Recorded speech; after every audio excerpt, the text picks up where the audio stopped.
And welcome once again to The Verdict. Mick Cornett with Kent Myers. Glad you've joined us today. And today we're going to talk about something called the Innocence Project. Yes, Oklahoma City University School of Law is starting an Innocence Project program. Recently had a very high-profile author in town to talk about that. Dean Larry Hellman is going to join us today to talk about what's going on at OCU with its students and its lawyers, about how they're going to create an Innocence Project program to try to look at the convictions of people who are incarcerated who might not perhaps ought to be incarcerated. It's today on The Verdict. Stay with us.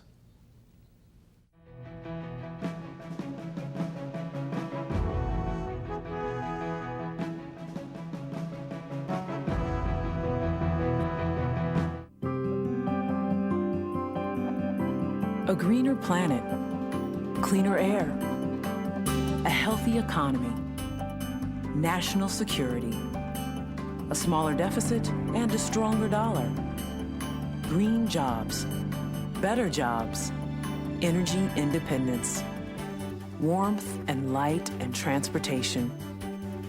The reasons Chesapeake champions natural gas include your children and grandchildren, your community and its economy, its schools, roads, and charities. More hope for the future.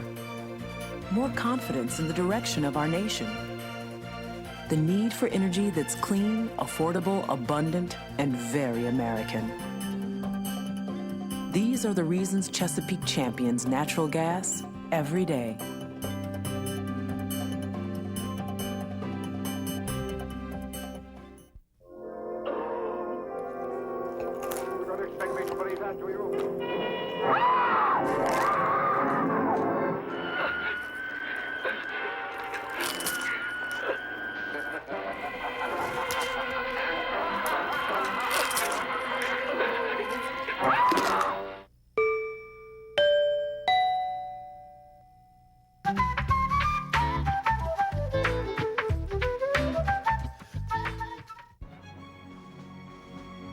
Wilsey, Meyer, Eatman, Tate. We're accountants. We do taxes, business valuations, estate planning, and consulting. And we're right here in Oklahoma, working with the owners of small and medium-sized businesses. Steve Wilsey and Stuart Meyer have the resources and the experience. Wilsey, Meyer, Eatman, Tate in Oklahoma City and Tulsa.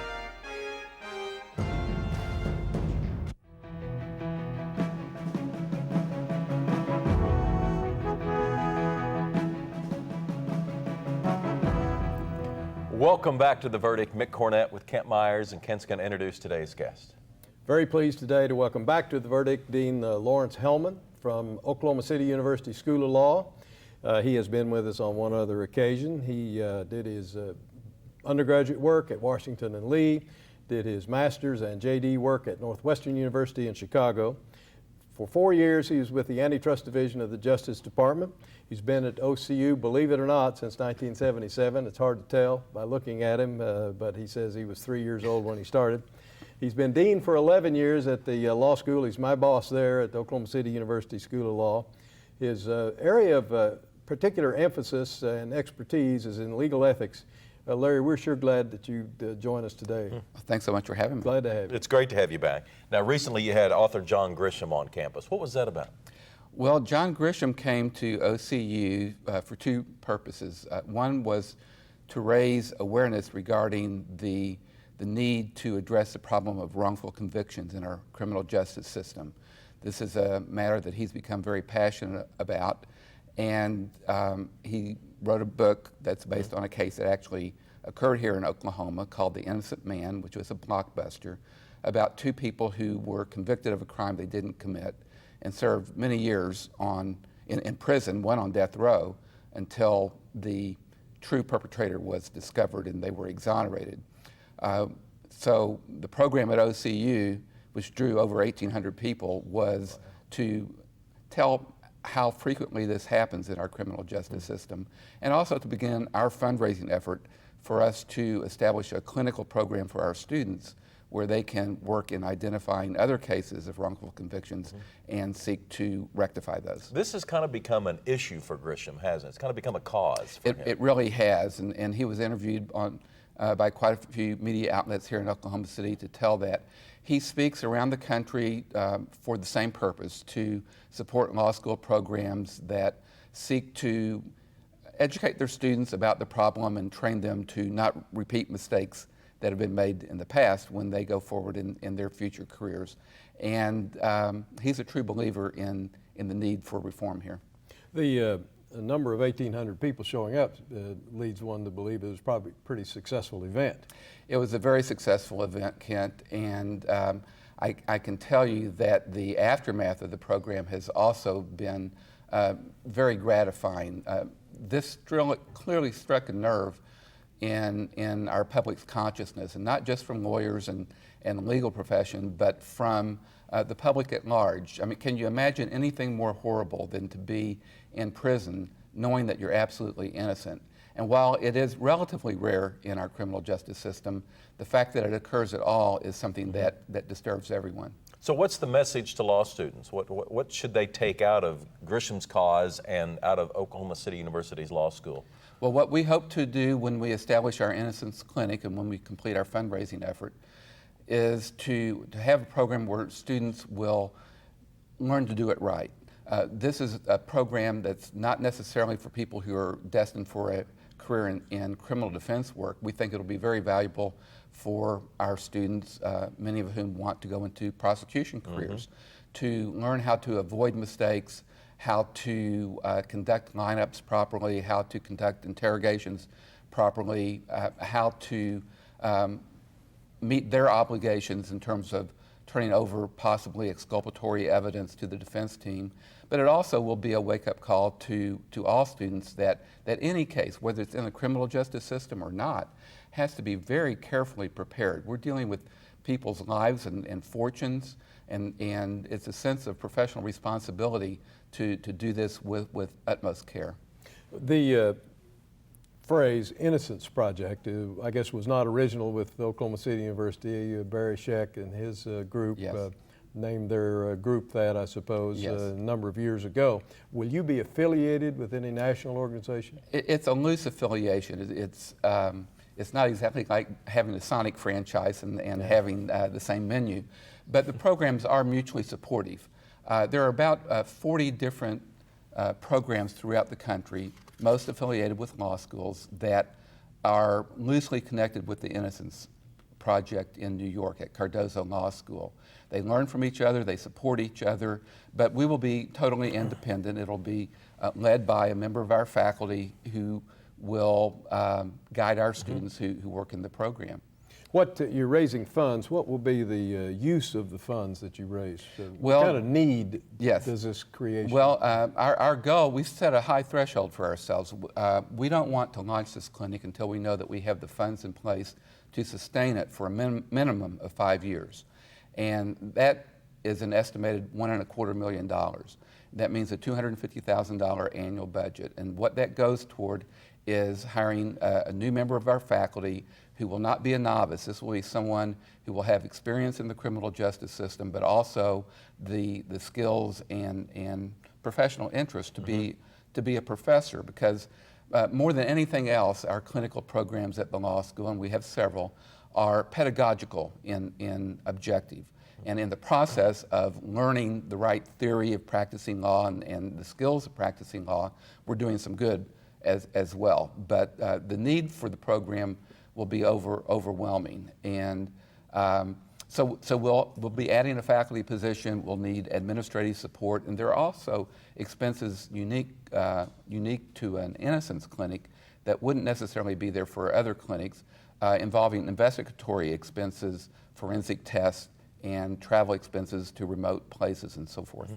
What evolution do you see in the interest of a law student? Where are the young law students that are interested in getting a degree heading in each area of law? Well, there is just a tremendous desire for public service in the students that we're seeing today. And I think this is true throughout the nation and the other law schools in Oklahoma as well. We recently had a program, a luncheon, where we recognize students who have gone above and beyond in what we call pro bono and public interest work. We have a program at the law school that's funded by donors called the Dean's Summer Public Interest Fellowships, where students are given a stipend to take a job at a legal services program where there may not be a paying job for them, but if we can cover their living expenses for the summer, they can gain valuable experience and also do some good for organizations like the Public Defender or a DA's office or the U.S. Attorney's Office. What do you attribute that interest in public service? Well, I just think it kind of, it's always been there. It's certainly true of my generation. When I went to law school, I expect it was true for Kent. People who are drawn to law because they want to help people. And it's really inspiring to me and all of us on the faculty as we see these passions of our students. One of the students who was singled out at this recognition luncheon just a couple of weeks ago spent her summer in Kenya working with the legal system there, with judges, and also helping with some impoverished clinics where she hopes to devote her life as a result of this experience to developing an orphanage in this very impoverished community. So they come with these passions, and it's our duty, I think, as legal educators to provide opportunities for them to act on those passions. Larry Hellman is the Dean of the Law School at Oklahoma City University. We'll be back with more on The Verdict right after this.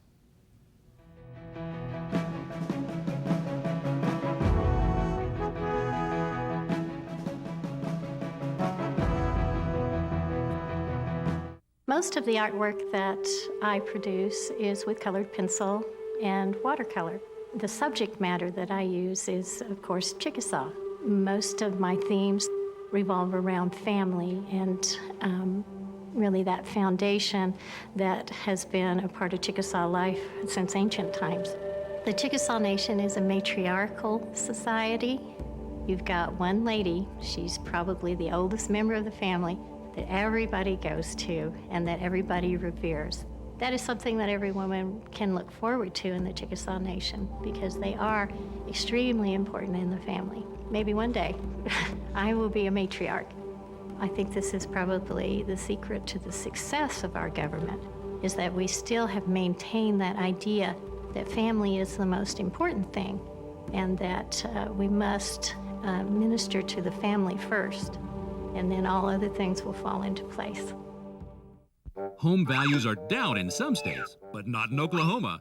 Oklahoma's home values have increased 4.2% during the past 12 months. Unlike some states where home values have decreased as much as 20%. Good thing you're in Oklahoma. There may be real estate problems in some states, but there has never been a better time than now to buy or sell a home in Oklahoma. One of the most affordable states in the country, Oklahomans are buying and selling homes every day, and an Oklahoma Realtor can show you how. Good thing you're in Oklahoma. Okiwani is an Indian name for a place where children play. When we obtained the camp, we found a lot of oil debris left in the woods. We saw a commercial about how the oil and natural gas industry cleans up old oil well sites. We called the OERB and they agreed to remove tons of concrete and steel. It didn't cost us a thing. Thousands of children have left their footprints on this land. Thanks to the oil and gas industry, they will for a long time to come.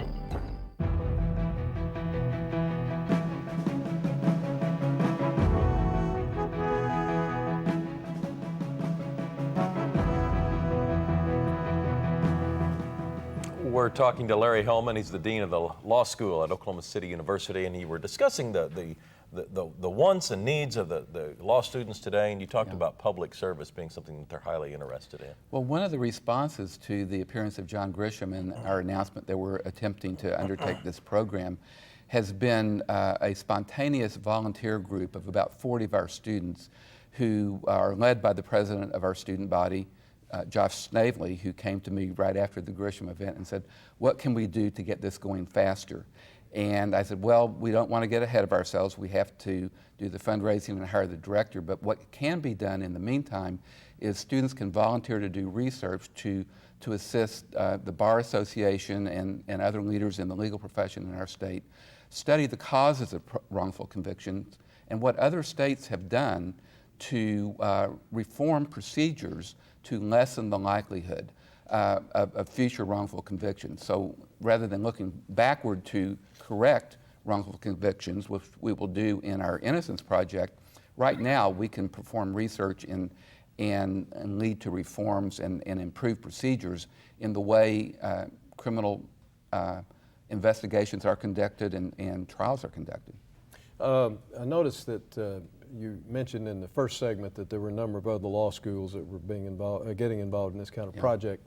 Can you tell us, close to Oklahoma City or close to Oklahoma, what other law schools are going to have a project? This will be the first Innocence program in Oklahoma. The closest ones to us, there's one at the University of Texas Law School in Austin, and there's one at the University of Houston Law School. Now, are they up and running? They're up and running and have been for some time.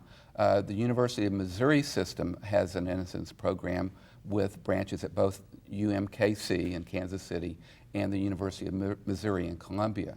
And one of the newest Innocence programs around the country was just started this year in 2009 at the University of Michigan Law School, which is co-directed, coincidentally, by a native of Seminole, Oklahoma, David Moran. And I've spoken with him, and he's visited Oklahoma City before to give us guidance on how to get this started. And I can tell you that this Michigan program is really unique because it takes only non-DNA cases. And why would that be? Well, the DNA cases are adequately covered, or a lot of them have already been studied. And David Moran, having been a public defender for many years before he went into the academy, is convinced that there are just as many incorrect convictions in cases where DNA is not a factor. It's just not an evidentiary issue. And in the first year of operation, they have had either 3 or 4 exonerations, which is just incredible up there. And one just earlier in November in Detroit, someone who had been in prison for 9 years for a murder he did not commit. What kind of participation do you expect from your law students? I guess quite a bit.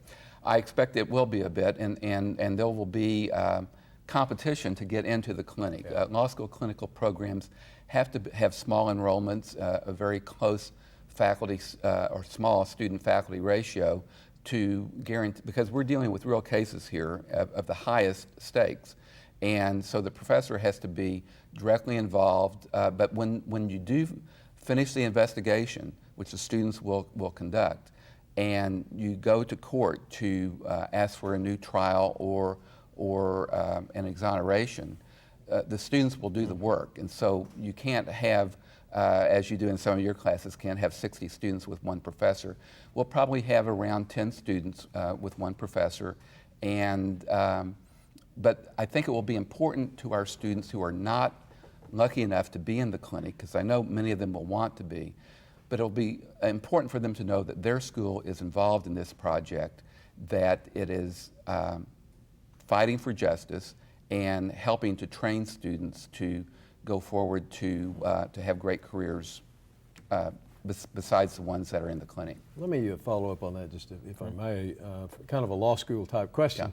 Yeah. All the students enrolling in your first year class will want to be involved or likely will want to be involved. On the other hand, you ought to have a certain amount of law school training, I suspect, before you can be an effective member of the class. You bet. Will this be limited just to upper class students? Absolutely. And would you take a third-year student, knowing full well that that third-year student's going to be gone before that case is ever finished? Yes, and that's an issue in many clinical programs, and it's certainly the case. I mean, these cases in Michigan where they finished cases in 1 year, that's unusual. Yeah. But I can tell you that where I went to law school at Northwestern University in Chicago, they had one of the first and most robust innocence programs. It's called the Center for Wrongful Conviction.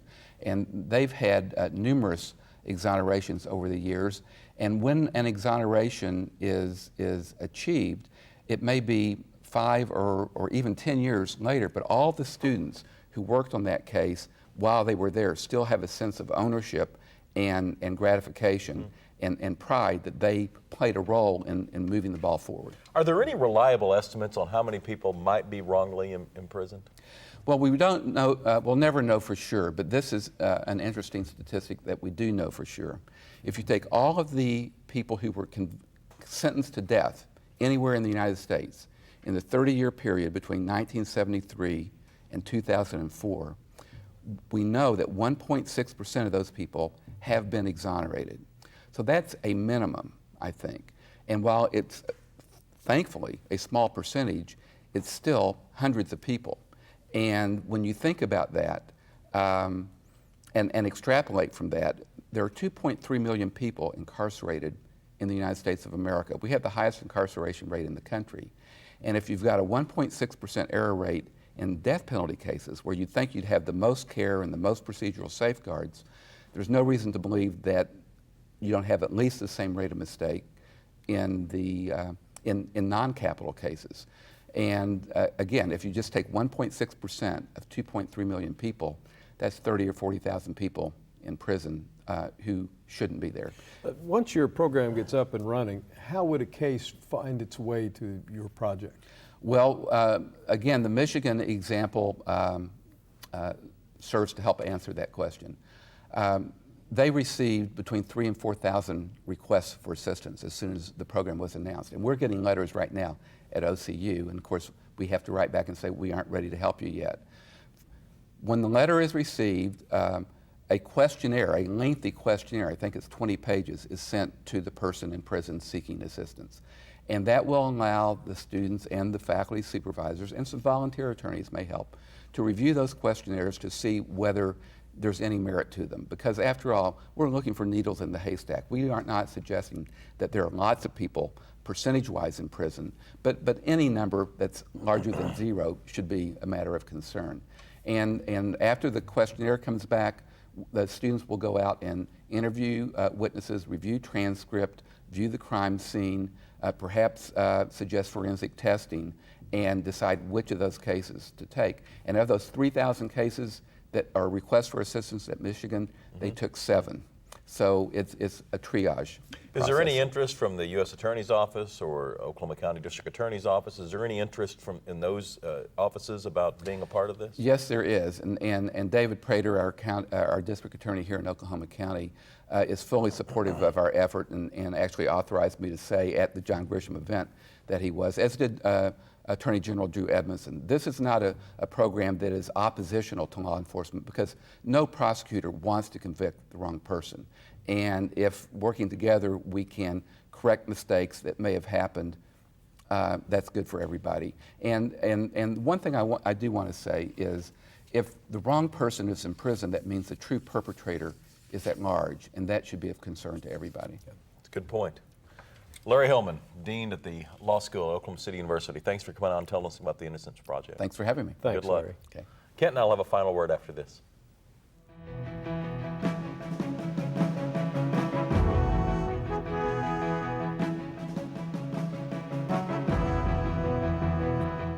It's time to meet the new people in power. The people responsible for our energy future. It's you. It's me, all of us together. From now on, we're the people in power. OG&E will supply the power. It's how we apply the power that counts. We've got to use electricity smarter, Wiser. cleaner, Better. So we've got to be informed, Equipped. prepared. committed. From now on. Look, nobody wants to waste energy. Nobody wants to build new power plants. Nobody wants to pay more for electricity. But nobody wants to give up their way of life. We don't have to. If we just use positive energy together. I'll take advantage of off-peak hours. That means cutting energy use from 1 to 7 every day. Every day. I'm going to sign up for more and more wind power. We'll take advantage of the high-tech tools coming soon from OG&E. OG&E can't do it alone. It's you and OG&E working together. Find dozens of ways you can help at OGE.com. A positive energy future is in our power. Together. And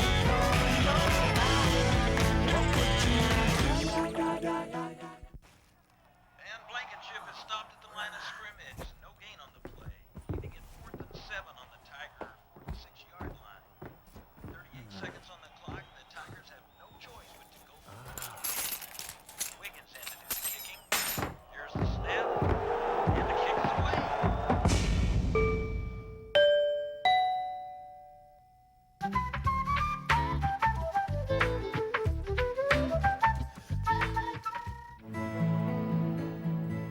The good life comes naturally to Tulsa, where nature's beauty is matched with an eye for aesthetics. a legacy of neighborhoods graced with lawns and landscaping and handsome homes. A place that seems to have patented an ideal lifestyle. Bank First is loyal to the quality of life Tulsa assures its citizens, to the priority placed on education, culture, and growth. Loyal to builders who transform raw land into residential charm. Developers who see opportunity and add vitality to Tulsa's economy. Bank First serves both enterprise and private lives that need a loyal partner. It's how we help nurture this city's very good life. Bank First. Loyal to Oklahoma. Loyal to you. The Journal-Record is pleased to be a sponsor of The Verdict. The Journal-Record, since 1903, the best source of Oklahoma business news and legal information. And for almost 30 years, Oklahoma political, government, and business leaders have turned to the McCarville Report for accurate, reliable, inside information. Visit the McCarville Report online.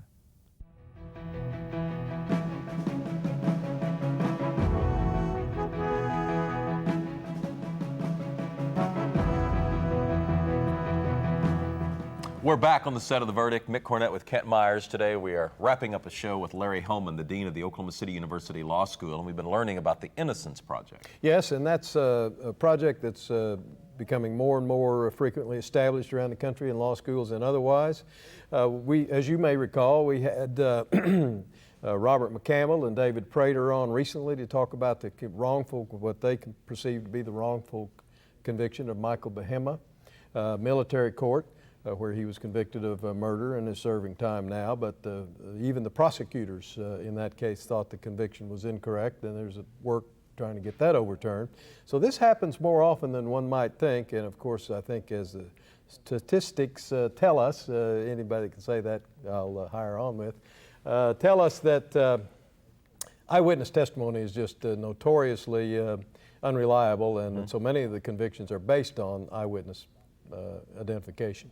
Let's take a look at some website information that can get you more information about Dean Hellman and what goes on at OCU. It's okcu.edu/law. And of course, our website, theverdict.tv. We'll see you next week on The Verdict.